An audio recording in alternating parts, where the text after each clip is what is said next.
जय हिंद दोस्तों, आपका हार्दिक स्वागत है आपके अपने चैनल लॉ कॉन्सेप्ट दोस्त में।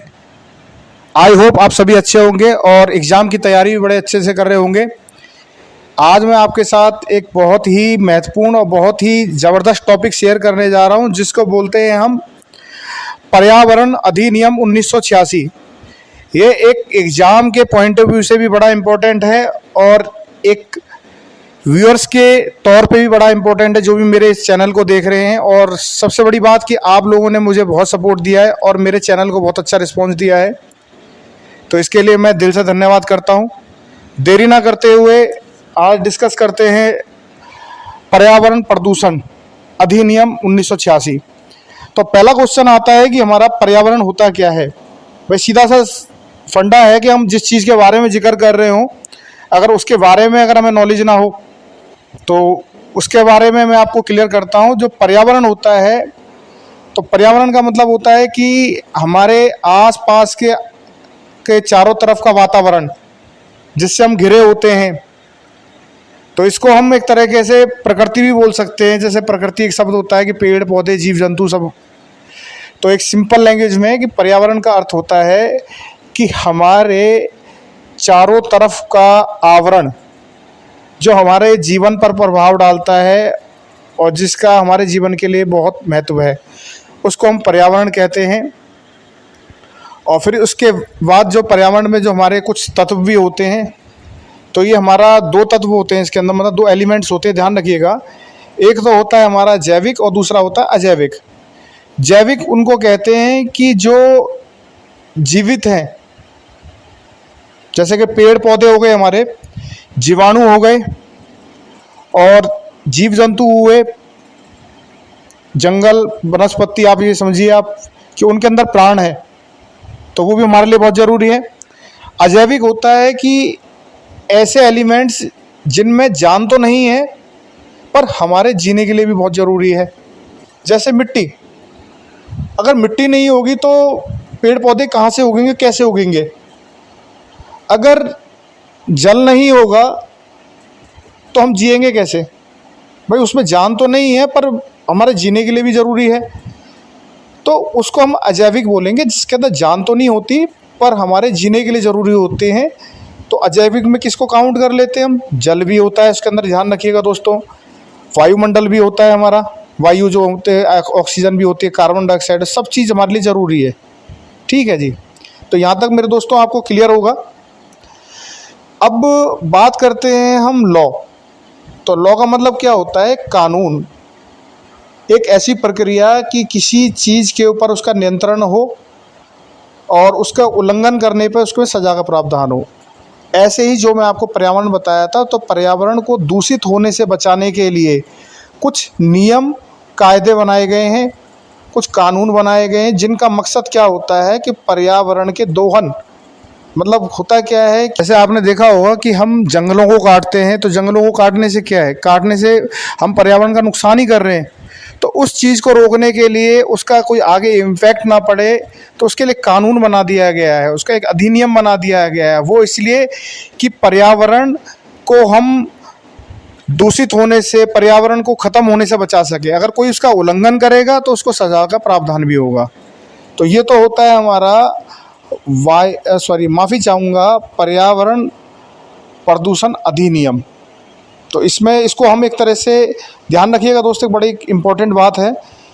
इसको शॉर्ट में हम अम्ब्रेला एक्ट भी बोलते हैं, याद रखिएगा। अम्ब्रेला एक्ट का मतलब क्या होता है कि जैसे छतरी होती है ना, तो छतरी के नीचे 1, 2, 4, 6%, जितनी बड़ी छतरी होगी उतने लोग उसके नीचे अपने आप को प्रोटेक्ट कर लेते हैं। किससे, बारिश से। तो ऐसे ही जो 1986 में जो अधिनियम बनाया गया था, एनवायरनमेंट प्रोटेक्शन एक्ट, तो वो एक तरह से छतरी का काम करता है। तो उसके नीचे क्या क्या होता है, उसके नीचे हमारा जल प्रदूषण हो गया, वायु प्रदूषण हो गया, हमारा ध्वनि प्रदूषण हो गया, और हमारा इंडियन फॉरेस्ट एक्ट भी होता है, हमारा फॉरेस्ट एक्ट भी होता है। तो ये सब इसी के अंडर होते हैं। और जो हमारा ये अम्ब्रेला एक्ट बनाया गया है, इसको बनाने का सबसे बड़ा मकसद है कि एक कॉन्स्टिट्यूशनल स्ट्रक्चर प्रदान करना, मतलब कि एक ऐसा ढांचा प्रदान करना उन कानूनों को कि कोई भी अगर उसका उल्लंघन करता है तो सीधा सीधा उसके ऊपर कार्रवाई की जा सके। कभी एक कानून का भी उल्लंघन करता है तो वो संपूर्ण कानूनों का उल्लंघन माना जाए, मतलब कि उनको एक ढांचा प्रदान करता है, मतलब एक संरक्षक होता है सब। जैसे कहते हैं कि एक फैमिली के अंदर हमारे जो गार्जियन होते हैं तो बच्चों के कौन होते हैं, वो उनके संरक्षक होते हैं। अगर गार्जियन नहीं होंगे तो बच्चों का संरक्षण कौन करेगा। तो ऐसे हमारा ये अम्ब्रेला एक्ट है। ध्यान रखिएगा दोस्तों, बहुत ही इम्पोर्टेंट टॉपिक है ये। आपका बार काउंसिल के एग्ज़ाम की दृष्टि से भी बड़ा इम्पोर्टेंट है और एग्ज़ाम की दृष्टि से भी इस चीज़ का विशेष ध्यान रखिएगा दोस्तों। अच्छा, दूसरा में एक क्वेश्चन और आता है इसके अंदर, नोट कीजिएगा। उसको बोलते हैं हम ग्रीन हाउस इफ़ेक्ट, जो कि हमने क्लास 6, क्लास 5 और 8 में भी हमने पढ़ा है। बड़ा ही इंटरेस्टिंग टॉपिक रहा है उस समय और आज भी है, तो इसकी नॉलेज भी होना ज़रूरी है। तो ग्रीन हाउस होता क्या है? ग्रीन हाउस का मतलब होता है कि जब कभी सूरज जो होता है, सूरज से जब कभी रोशनी आती है उसकी हमारे मतलब धरती पर, तो जो हमारा एटमॉस्फेयर होता है, जो हमारा वातावरण होता है, जो हमारा जो वायुमंडल होता है, तो इसमें लगभग जो एक 7 गैस के आसपास होती हैं। तो उन 7 गैसों के बारे में आपको बता देता हूँ। तो एक तो होता है जिसे बोला जाता है उसको ओजोन। ध्यान रखिएगा, ओजोन, जैसे आपने सुना होगा 50 किलोमीटर की हाइट पर ओजोन लेयर है। तो हमारी जितनी भी यूवी रेज होती है उससे बचाने का काम करती है। अगर यदि उसमें छेद हो गया, उसमें कोई दिक्कत हुई तो हमारे लिए प्रॉब्लम है। आपने देखा होगा कि इस स्किन डिसीज़ हो रही है, स्किन कैंसर या दुनिया भर की जो चीज़ें हो रही है उसी की वजह से है, क्योंकि यूवी रेज होती है वो बड़ी ख़तरनाक होती है। मतलब जब बॉडी पे हमारा इम्पैक्ट पड़ेगा उसको ख़त्म ही कर देगी वो, ध्यान रखिएगा। ओजोन होती है दोस्तों, मीथेन होती है, नाइट्रस ऑक्साइड होती है, ध्यान रखिएगा। एक होती है क्लोरोफ्लोरोकार्बन डाइऑक्साइड। ये ध्यान रखिएगा दोस्तों, ये जो गैस जो मैं बता रहा हूँ, जो लोग एसी यूज़ करते हैं, इसका सबसे बड़ा सोर्स क्या होता है? एसी होता है। चाहे वो कार का हो, चाहे हवाई जहाज़ का हो, किसी का भी हो, उससे निकलती है गैस, ध्यान रखना। जब तो कहते हैं कि एसी को कम से कम यूज़ किए और एसी की वजह से ग्लोबल वार्मिंग हो रही है हमारी। फिर इसके बाद कार्बन डाइऑक्साइड होती है, फिर उसके बाद जल वाष्प होता है।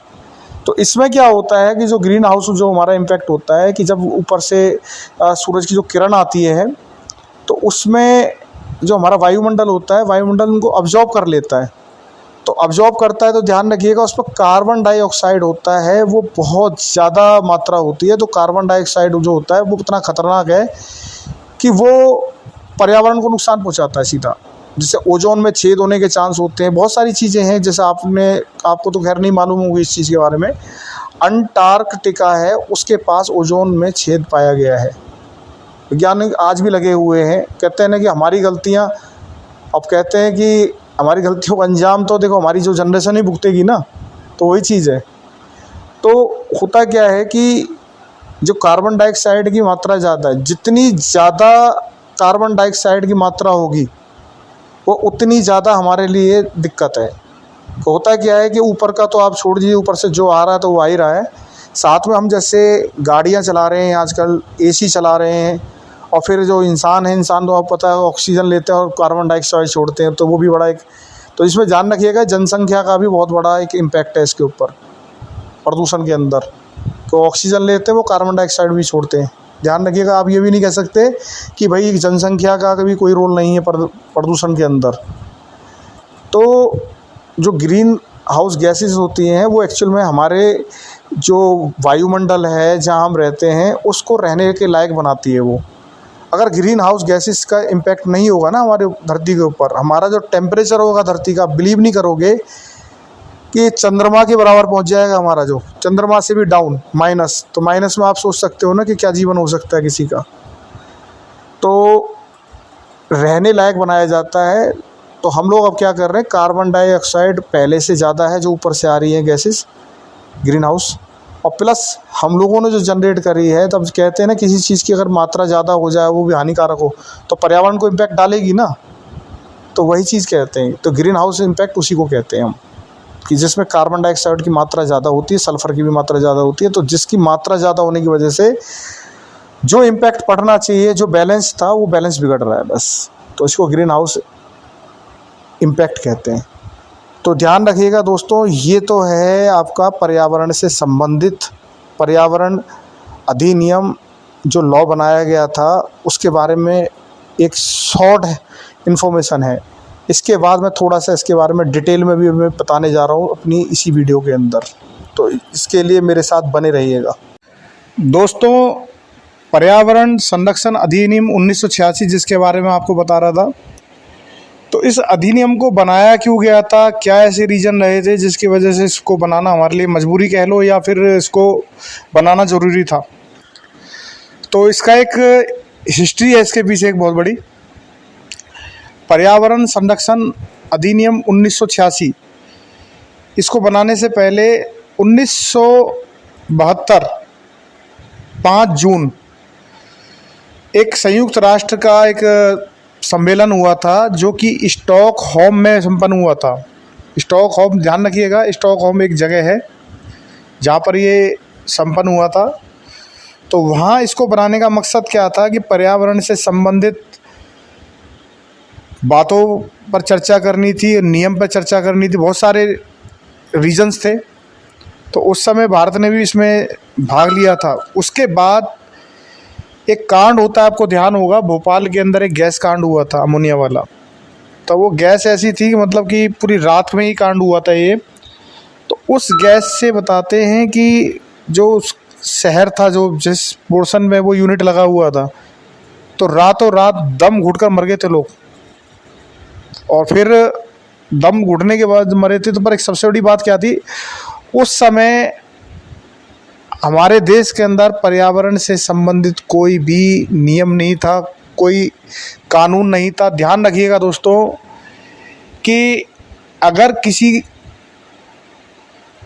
विषय पर सरकार अगर यदि नियम बनाती है, ध्यान रखिएगा, अगर सरकार किसी मुद्दे के ऊपर या किसी विषय के ऊपर नियम बनाती है, तब ही आम लोगों की या उससे संबंधित लोगों की जिम्मेदारी निर्धारित की जाती है, अन्यथा सारी जिम्मेदारी सरकार की होती है।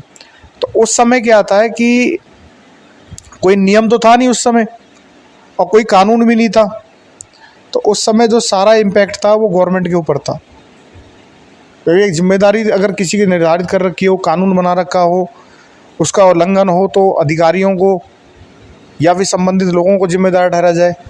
तो उस चीज़ की गंभीरता को देखते हुए कि भविष्य में कुछ इस तरीके का दोबारा से कोई इंसिडेंस ना हो और सबकी जवाबदेही तय हो और लोग तरीके से काम करें और पर्यावरण का भी विशेष ध्यान रखें। देखो, रोज़गार करना, बिजनेस, एक इंडस्ट्रियल जोन बनाना अच्छी बात है कि रोज़गार मिलता है, पर उससे पहले हमें वहाँ के लोगों को संरक्षित करना ज़रूरी होता है, क्योंकि किसी भी देश की संपत्ति उसके लोग होते हैं। ध्यान रखिएगा, अगर लोग नहीं हैं तो वो कुछ नहीं है, चाहे हम इंडस्ट्री कुछ भी लगा लें, वो सब व्यर्थ है।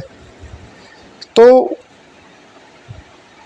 ये 19 नवंबर, ध्यान रखिएगा दोस्तों, 19 नवंबर 1986 को पर्यावरण अधिनियम बनाया गया था। ध्यान रखिएगा दोस्तों। और इस अधिनियम में 26 धाराएं हैं और जिनको 4 अध्यायों में बांटा गया है। अध्याय का मतलब होता है 4 चैप्टरों में इनको बनाया गया है। ये ध्यान रखिएगा, ये क्वेश्चन बहुत आता है। और इस अधिनियम के कुछ नियम भी हैं। तो पहला नियम क्या होता है कि पर्यावरण का संरक्षण करना, मतलब उसको बचाना है, फिर उसमें हमें सुधार करना है। दूसरा होता है कि मानव पर्यावरण के स्टॉकहोम सम्मेलन के नियमों को कार्यान्वित करना, मतलब कि जो इन्होंने 1972 में स्टॉकहोम सम्मेलन के अंदर जो चर्चाएं की थी, जो नियम थे, जो उनके प्रावधान थे, उनको भी लागू करना है।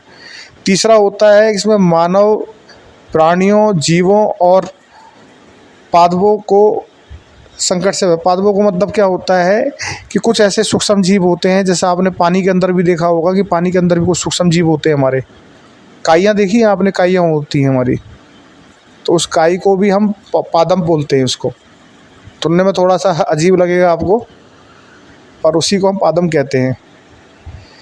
और फिर चौथा होता है हमारा पर्यावरण संरक्षण हेतु, मतलब पर्यावरण को बचाने के लिए सामान्य और एवं व्यापक विधि निर्मित करना। तो सामान्य क्या होता है कि जनरल, कि नॉर्मल नियम वो सभी को मान्य हो, और व्यापक का मतलब क्या होता है कि बड़े स्तर पर विधि बनाना, मतलब कि पूरा भारत को कवर करा जाए, पूरे राज्य को कवर करा जाए, कोई राज्य ये ना कहे कि भैया ये नियम हमारे पर लागू नहीं होता।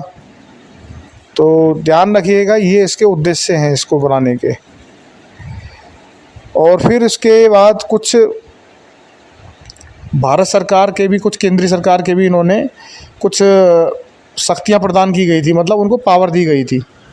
तो पावर इसलिए दी गई थी कि देखो कोई भी अधिनियम होता है, अब जैसा कि मैंने आपको बताया है कि अगर देखो कानून की जिम्मेदारी तब तक होती है जब तक उसको लागू ना कराया जाए, उसके लिए नियम ना बनाया जाए।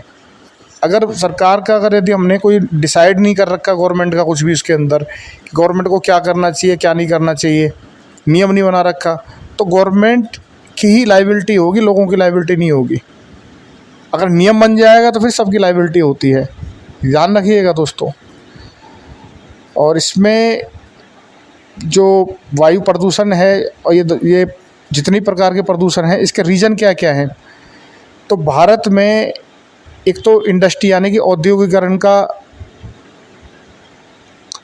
लागू करना, दूसरा होता है नगरीकरण। नगरीकरण का क्या होता है कि जैसे कोई हम शहर बसाते हैं, तो शहर बसेगा, पेड़ कटेगा, फिर पेड़ कटेगा, जनसंख्या बढ़ेगी, जनसंख्या पे आप अंदाज़ा लगा सकते हो, पेड़ ऑक्सीजन देते हैं और लोग कार्बन डाइऑक्साइड छोड़ते हैं। जब ऑक्सीजन कम होगी और कार्बन डाइऑक्साइड ज़्यादा होगी तो उससे अब क्या होगा, उससे इम्पैक्ट पड़ेगा। तीसरा जनसंख्या, जनसंख्या जितनी ज़्यादा होगी उतना ही वायु प्रदूषण होगा। तो इसके कारण एक गंभीर समस्या बन चुकी है जो कि हम इसको बोलते हैं पर्यावरण प्रदूषण। तो इस परेशानी से निपटने के लिए संसद ने पर्यावरण अधिनियम 1986 को लागू किया, जिसकी धारा 3 से लेकर 6 तक प्रावधानों को केंद्र सरकार का संरक्षण मिला हुआ है। मतलब केंद्र सरकार को इन्होंने पावर दी हुई है 3 से लेकर 6 तक। तो वही मैं आपको बताने जा रहा हूँ कि 3 से लेकर 6 तक क्या क्या पावर दे रखी है। जो धारा 3 है उसमें उसको गवर्नमेंट को सामान्य शक्ति दी हुई है। सामान्य का मतलब क्या होता है, ऑर्डिनरी पावर दे रखी है। तो ये जो अधिकार दे रखा है ये क्या करता है कि पर्यावरण की गुणवत्ता, गुणवत्ता का मतलब क्या होता है, उसकी क्वालिटी को सुधार बनाए रखने के लिए, उसको सुधारने के लिए, प्रदूषण का निवारण कि भाई जो प्रदूषण है उसको कैसे ख़त्म किया जाए, फिर उसको नियंत्रण कैसे किया जाए। तो ये इन सभी नियमों से संबंधित शक्ति दी गई है। तो उसी का हम जिक्र कर रहे हैं। सामान्य शक्तियों में कौन कौन से होते हैं। एक तो होता है समन्वय स्थापित करना। समन्वय का मतलब होता है कि इनमें आपस में कोऑर्डिनेशन। तो जो केंद्र सरकार है हमारी, तो केंद्र सरकार का जैसे राज्य हो गए, अधिकारी हो गए और जितनी एजेंसी हो गई, तो इनके ड्यूटी निर्धारित की जाती है। इनमें एक कोऑर्डिनेशन बनाया जाता है कि आपस में कि आप हमारे साथ कोऑर्डिनेट करोगे, हम आपके साथ कोऑर्डिनेट करेंगे। फिर दूसरी बात होती है इसके अंदर, दूसरा कार्य इसका कि राष्ट्रीय कार्यक्रम बनाना। राष्ट्रीय कार्यक्रम का मतलब होता है कि देश के अंदर प्रोग्राम लॉन्च करना। तो प्रोग्राम कैसा होता है, आपने देखा होगा कि पर्यावरण दिवस बनाया इन्होंने, या फिर कोई छोटा सा प्रोग्राम कर दिया, नुक्कड़ नाटक कर दिया, एडवर्टीजमेंट कर दी, तो उसको क्या कहते हैं, राष्ट्रीय कार्यक्रम बनाना। ठीक है। फिर उसके बाद होता है हमारा इसमें मानक निर्धारण करना। मानक का मतलब क्या होता है कि थोड़ा सा एक स्टैंडर्ड डिसाइड करना कि भाई कोई भी चीज़ है अगर उस लेवल से ऊपर जाएगी तो वो प्रदूषण होगी और उस पर तुम्हारे ऊपर एक्शन होगा। तो वो क्या हो गया, हमारे मानक। फिर उत्सर्जन और निष्करण के मानक। उत्सर्जन का मतलब होता है कि जैसे प्रदूषण फैलाने वाले जितने भी सोर्स होते हैं, तो उनसे निकलने वाले जितने भी गैस या वेस्टेज होते हैं, तो उनका एक स्टैंडर्ड डिसाइड करना कि भैया इससे ज़्यादा करेंगे तो वो प्रदूषण में काउंट होगा, और आप ये इंडस्ट्री लगा रहे हो तो आपको एनओसी लेना ज़रूरी है। फिर आता है निषिद्ध क्षेत्रों में। निषिद्ध का मतलब होता है कि प्रोहिबिटेड एरिया होते हैं, वहाँ पर इनके ऊपर रोक लगाना। तो प्रोहिबिटेड एरिया का मतलब क्या होता है, जैसे आपने देखा होगा नोएडा के अंदर हमारा SEZ है। तो SEZ क्या है, SEZ का एक अलग से इन्होंने एक जगह दे रखी है इंडस्ट्री को, कि ताकि वो रिहायश या अन्य जगह को नुकसान ना पहुंचा सके, वो अपना अलग काम करें। ठीक है। फिर उसके बाद क्या होता है कि जैसे दुर्घटना होती है, कोई दुर्घटना को रोकने के लिए उपाय, प्रदूषण से कोई दुर्घटना, जैसे आपने भोपाल कांड था, तो भोपाल कांड में क्या होता है कि जैसे आपने देखा होगा कि भाई कहीं पर गैसों के काम ज़्यादा हो रहा है, कुछ तरीके का काम हो रहा है, तो वहाँ एक स्टैंडर्ड डिसाइड कर देते हैं लोग कि भैया आपको ये इक्विपमेंट लगाना है, आपको हेलमेट लगा के जाना है, आपको मास्क लगा के जाना है, तो ये चीज़ें वो डिसाइड कर देना। और फिर उसके बाद क्या होता है कि फिर अनुसंधान और उनके मतलब शोध बनाना। अनुसंधान का मतलब होता है कि इनसे निपटने के लिए एक लेबोरेटरी वगैरह बनाना, तो जिसमें क्या होता है कि प्रदूषण से निपटने के लिए उसमें अनुसंधान करना कि हमें कैसे उससे निपटना है, हमें कैसी ऐसी चीज़ निजात करनी है जिससे हम प्रदूषण से मुक्ति ले सकें। ठीक है जी। तो ये तो आपको क्लियर हो गया होगा कि धारा 3 के तहत केंद्र सरकार को क्या पावर मिली हुई है। क्लियर है यहाँ तक। अब बात करते हैं हम दोस्तों धारा 2 की कि भाई धारा 2 है क्या हमारी। तो धारा 2 के बारे में आपको बताता हूँ कि माफ़ी चाहूँगा, धारा 4। तो अधिकारियों की नियुक्ति की शक्ति, जो अधिकारी होते हैं तो उनको नियुक्त किया जाता है, मतलब उनको नियुक्त करने की पावर क्या होती है केंद्र के पास, वो धारा 4 के अनुसार होता है। अब जैसे एजेंसियां भी बनाई जाती हैं, फिर उसके बाद प्राधिकरण भी बनाए जाते हैं जिसको हम ट्रिब्यूनल कहते हैं। तो केंद्र सरकार ने राष्ट्रीय हरित प्राधिकरण यानी कि एनजीटी के तहत कार्य किया है, मतलब उसको एक एनजीटी आपने सुना होगा वो जो बनाया गया है। फिर उसके अंदर फिर अधिकारियों की भी नियुक्ति की गई, तुम्हें क्या करना है क्या नहीं करना। ठीक है, क्लियर है यहाँ तक। फिर बात आती है हमारी धारा 5 की। तो जो धारा 5 है हमारा, तो उसका काम क्या होता है निर्देश देने की। तो निर्देश में क्या होता है कि जैसे कोई व्यक्ति है या उद्योग है, विभाग है हमारा, तो उनको आवश्यक निर्देश दिया जाता है, उनको बताया जाता है कि भैया तुम्हें इन निर्देशों का पालन करना, नहीं करोगे तो फिर आपके खिलाफ कार्रवाई की जाएगी। ठीक है, क्लियर है यहाँ तक। अब उसके बाद आता है हमारा धारा 6। तो धारा 6 में क्या होता है कि नियम बनाने की शक्ति दी गई है। नियम मतलब कि केंद्र सरकार अपने राजपत्र होते हैं, अपने गैजेट होते हैं हमारे, तो उसमें क्या होता है कि उसमें वो इन्फॉर्मेशन या एडवर्टीजमेंट देती है उसके अंदर कि भैया आप निम्न विषयों में हम नियम बना रहे हैं, तो आपको इन नियमों का पालन करना है। ठीक है, तो इस चीज़ का आपको विशेष ध्यान रखना है कि ये जो मैंने आपको बताया है ना, आपको शॉर्ट में भी लिख सकते हो लिखना चाहो तो, कि केंद्र सरकार को धारा 3 से लेकर धारा 6 तक पावर दी गई है। तो ये किस केस में है, ये पर्यावरण प्रदूषण अधिनियम के केस में है। तो इस इन्फॉर्मेशन का आप विशेष ध्यान रखिएगा मेरे दोस्तों, और मेरे इस चैनल को आप ज़्यादा से ज़्यादा शेयर करें, ज़्यादा से ज़्यादा लाइक करें और ज़्यादा से ज़्यादा सब्सक्राइब करें। आपके सब्सक्राइब करने से और आपके शेयर करने से मेरे को मोटिवेशन मिलता है, और मैं नेक्स्ट टाइम कोशिश करूँगा कि आपको मैं बहुत और अच्छे तरीके से समझाने की कोशिश करूँ। और दूसरा, अगर आपको कोई मेरी वॉइस में प्रॉब्लम लगती है या मेरे समझाने में कोई प्रॉब्लम लगती है तो मेरे को प्लीज़ कमेंट कीजिए, कि ताकि आपके सलाह या आपकी कोई शिकायत है, कोई शिकवा है, ताकि मैं उसको ध्यान से देख सकूं और उस पर मैं काम कर सकूं, ताकि नेक्स्ट टाइम आपको मैं क्वालिटी ऑफ कंटेंट दे सकूं। मेरे इस YouTube चैनल को देखने के लिए आपका बहुत बहुत बहुत धन्यवाद। जय हिंद।